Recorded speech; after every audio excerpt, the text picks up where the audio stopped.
जल्दी पढ़ो पिले सदा प्रभु कहନ୍ତି तुमे जे सदा प्रभु आपना परमेश्वर को विरुद्ध रे अपराध करियछ ओ प्रत्येक हरि कर्म वृक्ष तळे विदेश मानक निकट को जाय भ्रमण करियछ हमर परे मनोजोगी करि ना आपनार अधर्माचरण केवल पितृ प्रार्थना देखो केमिति प्रार्थना कले अंतर पवित्र हो आपण माने किबा मु क्रिश्चियन के मध्य आता विरुद्ध रे कूटनीति जाई पाप अर्जिछु ए पाप स्वीकार करले आगे पवित्रता जीवन काटिबा हालेलुया हालेलुया हालेलुया एमिति के पाप चिंति ओनेले मध्य पाप अछि आइबो 31 रो 1 देखो टिके कोइदा पे प्रार्थना करबा पाप तोने जान न किंति प्रार्थना करबो से आइबो 31 रो 1 मु अपना चक्षु संगे नियम कली मु जुवती प्रति की करियोने देखो अन्यले मध्य पाप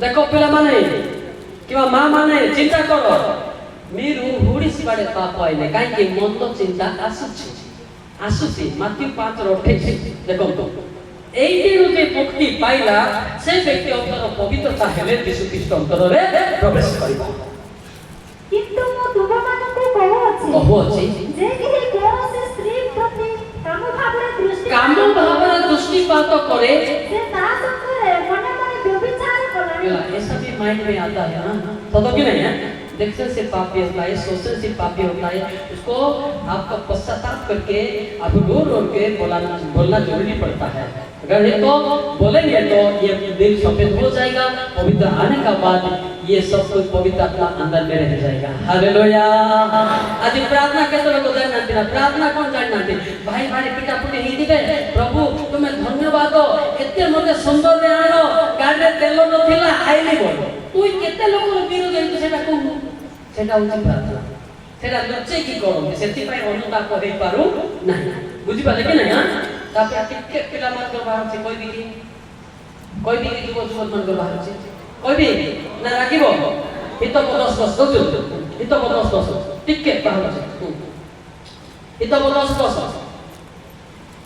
मिला नहीं जे आखिरे ठार मारे से दुख जन्माए पुणी अज्ञान भोग पति हित बछर 13 हित बछर जल्दी से आखिरे ठारई से घड़रे कथा कहै बापा माथले या दामड़ा गोल पर या डोटा के दिलो से अंकुड़ी द्वारा संकेत करे ने हनंगा लटी गई ने बात लोग मन मेरी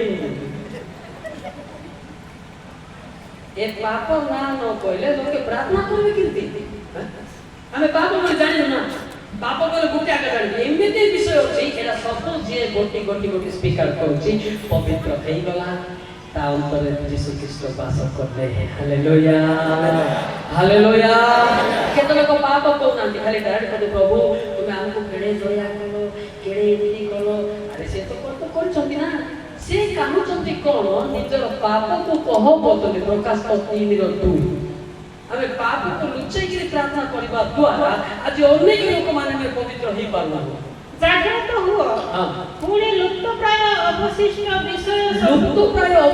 विषय को सफल करो कारण आमे तुमर कर्म सब को हमर ईश्वर को सामने सिद्ध बोली देखि ना सीधा काट देले लुच्ची जे आपण पापा भितरे कहिसो कि मां भितरे कहिसो कि ताहा स्वीकार करो किबा पास्टर मान को तुमे बचसा करछो कि बालक मान को विरुद्ध रे कहिसो कि एहा स्वीकार करो पवित्र हेला परे के रहिबे सदा प्रभु रहिबे हालेलुया और ठीक कहला भूल करतो हां ठीक कहला भूल करतो हमें बेले बेले बालक मान के बचसा करितो बचसा करिबा द्वारा कोन घटुची जानछन्ती हां आ जाकब 5 न देखो तो बचसा करिबा द्वारा तुमे जर हबो बोले खाइ देखो तो हमें बेले बेले बालक मान को मन इच्छा पूरा करि थौ ना तेरा करबा नै रे भाई माने तुम्हे माने जे परी दंड प्राप्त न ए भाई माने तुम्हारे जे परी जर न हो एति मते परस्पर विरुद्ध रे बचसा करो नहीं बचसा न करो हां देखो विचार करता द्वार निकट रे दंडायमान होय अछन बालक मान को विरुद्ध टिके कहो नाही मु बालक मान को पेटो थिली वर्तमान में बचाता हालेलुया ବାଇବେଲ ଚିରି ପିଟିବା ଲୋକକୁ ବର୍ତ୍ତମାନ ସେ କାଳେ ଚିରି ଦିଅ ବୋଲି ପେଟ ଭିତରେ ରଖି ଦେଇଛନ୍ତି। ହାଲେଲୁୟା। ହେଲା ତ ଆଉ তুমি କାହିଁକି ପଚସା କରିବ, କାହିଁକି ଜ୍ୱର ହବ, କାହିଁକି ବଡ଼ ମେଡିକାଲ କରିବ? ସେ ପଇସା ଥିଲେ ଭଲ ଘର କଲେ ହବ ନାହିଁ କି? ଏ ପଚସା ହଉଛି ମାରାତ୍ମକ।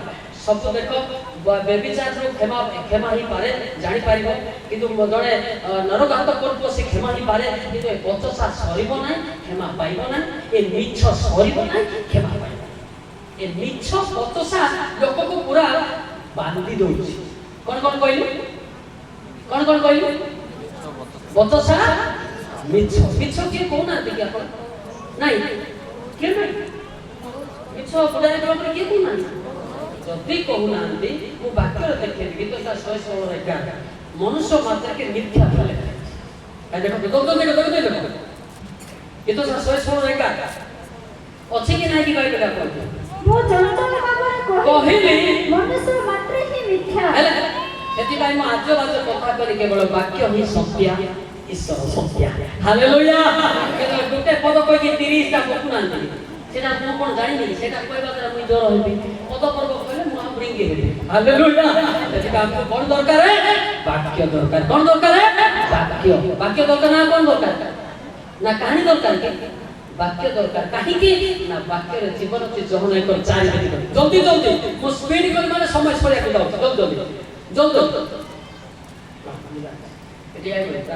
ତାହାଙ୍କଠାରେ ଜୀବନ ଥିଲା ଓ ସେହି ଜୀବନ ମନୁଷ୍ୟମାନଙ୍କର ଜ୍ୟୋତି। ଦେଖ ତାହାଙ୍କଠାରେ ଜୀବନ ଥିଲା, ସେହି ଜୀବନ ମନୁଷ୍ୟମାନଙ୍କର ଜ୍ୟୋତି। ହେଲା ବୁଝିପାରିଲେ? ଆପଣ ପ୍ରାର୍ଥନା କରନ୍ତୁ, ସେ ବୋଲି ଛାଡ଼ି ଯିବ।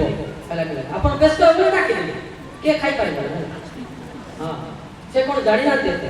Hallelujah hallelujah hallelujah. ସେଥିପାଇଁ ଆମକୁ କ'ଣ ଦରକାର?